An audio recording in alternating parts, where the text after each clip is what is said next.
ବନ୍ଧୁକ ଧରିପାରିବନି, ଯେ ଭଲ ସାଙ୍ଗ ସେ କେବେ କାହାର ଶତ୍ରୁ ହେଇପାରେ।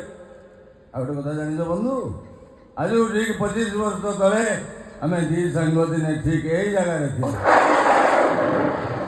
ଏମିତି ବର୍ଷା ହଉଥିଲା, ଏଠି ଜଣେ ବାବୁ ରହନ୍ତି, ତାଙ୍କ ପାଖରୁ ଗୋଟେ ସିଗାରେଟ ମାଗିକି ଟାଣିଥିଲୁ। ସେ ବାବୁ ଜଣକ ହାରମୋନିୟମ ବଜାନ୍ତି, ଆଉ ଆମେ ଦି ସାଙ୍ଗ ଗୀତ ଗାଉ।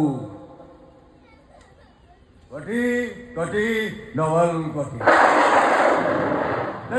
ଆସି ବନ୍ଧୁ